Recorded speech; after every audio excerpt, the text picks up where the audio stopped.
Hello everybody, welcome to the next video in the series that I've been doing, covering all things combo fields and combo finishers and how your group can get the most out of using them. And one of the key things that I really stress is using it intentionally, coordinating with your group or even with your buddy to use these combo fields and combo finishers. So last week, or sorry, not this week, but last video we talked about water fields, which is more defensive in nature, very supportive through AoE healing and regen. So if you missed that one, I'll put an annotation in the video, probably in the upper left-hand corner, and I'll put all of these videos in a playlist so you guys can see that. Now, this video, we're going to be talking about a combo field that's just as important as a water field, but in a different way.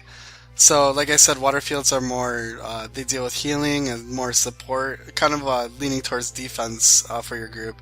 Where this field we're going to be talking about today leans heavily on offense and can really boost the damage of your group. Whether you're going direct damage or conditioned damage, this field can benefit both types of builds. So the field I want to talk about today is... Now, before we go into talking about fire fields, I want to say again, just like I said in the last video, the whole purpose of these videos isn't just to inform you of, look, here's a fire field and here's exactly what it does with the blast finishers. That's one goal, but the main goal is to, get you guys to be able to coordinate with the group or coordinate with your friends, whether you're in World versus World or in a dungeon or even PvP. And say, okay, we have a fire field on this character. Where are our finishers? How can we best coordinate our attacks together to get the benefit out of a fire field? So fire fields, the biggest thing that they focus on is burning, but not to take anything away from burning, because it is a very strong condition. The reason that fire fields are so dominant in Guild Wars 2 is because of the area might that you can gain from blast finishers inside of a fire field. You'll see this out in World vs. World a lot. Fire fields are probably the most used combo fields that people actually know. If we put a fire field down and use blast finishers, we're going to get area might. So you might have seen it before in World vs. World. You'll see Zergs using it. But there are many times, whether in dungeons or even out in World vs. World in smaller groups, that fire fields aren't used properly, or they're just not, people don't take it to, don't get the full advantage out of fire fields. So that's the purpose of the video. So before we dive into all of the finishers and exactly what they give and the benefits of each one, let's talk about the sources of fire fields from each class. Okay guys, so let's start with the Guardian first. So the Guardian has two fire fields. Both of them are consecration skills, which are utilities.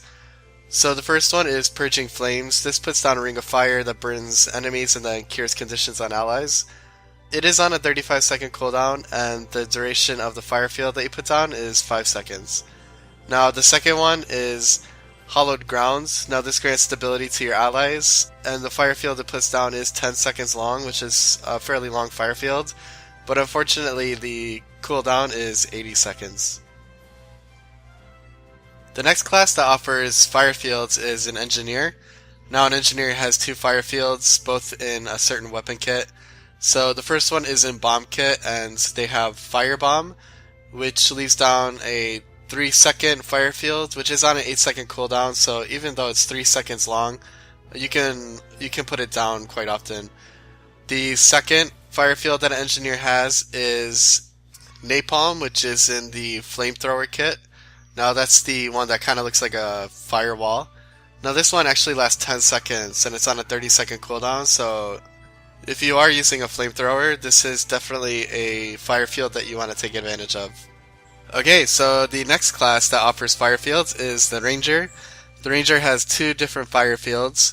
One fire field is Bonfire, that's on the Torch. It leaves down a 8-second fire field, and it is on a 25-second cooldown. So again, if you are using a torch, it's a great fire field to take advantage of. The second fire field is the Flame Trap. Now the fire field doesn't activate until someone actually activates your Flame Trap. So if you put your Flame Trap down and no one runs over it, then your fire field won't appear. But if you're running a build like I am, I'm running a trap build, Make sure you're taking advantage of the fire field when it does appear. Okay guys, so the next one is a warrior. If you followed us in the past, you'll know that we have a longbow condition warrior build, and it really takes advantage of this fire field.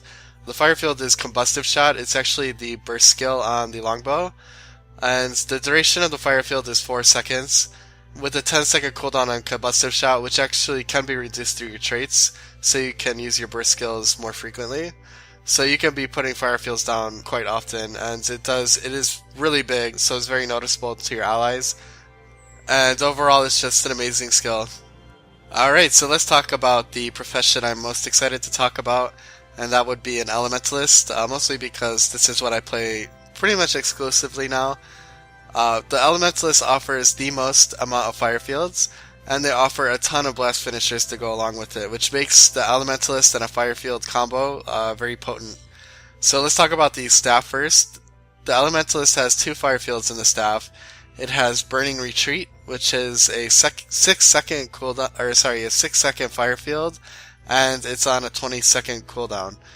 Now they also have lava font, which is a 4-second fire field, a little shorter, but it's on a 6-second cooldown. So you can basically have a fire field up almost 100% of the time with the staff. The next weapons we'll talk about is a dagger. Now, this is the build I play, and we have 2 fire fields in the dagger weapon set, and that would be burning speed, which leaves a 4-second fire field down, and it's on a 15-second cooldown. And Ring of Fire, which is on a 6-second cooldown, or sorry, the fire field is 6 seconds and it's on a 15-second cooldown. Okay, so the last fire field that an elementalist offers is on the focus, and it is the skill Flame Wall. Now it is an 8-second fire field and it's on a 20-second cooldown. Alright, so now that we know where the sources of our fire fields come from, let's discuss finishers and why fire fields are so damn powerful. Now, blast finishers and fire fields can give your group the upper hand in any aspect of the game. When you use a blast finisher and a fire field, the result is area might. Each blast finisher grants 3 stacks of might for 20 seconds, so if your group has access to enough blast finishers, hitting 25 stacks of might is easily obtainable. So one of the easiest examples I can show you is using my double dagger elementalist.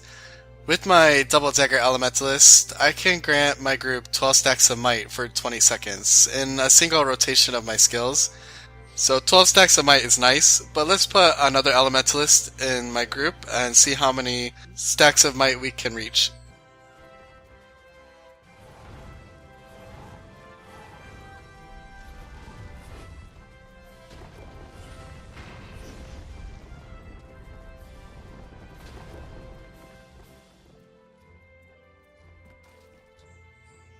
Now I'm only showing you guys the elementalist because it's easily demonstratable, but being effective with fire fields is not limited to just the elementalist. Okay, so we looked at blast finishers and how they make fire fields one of the most important combo fields in the game. Now let's take a look at the other finishers. So the next finisher we'll take a look at is leap.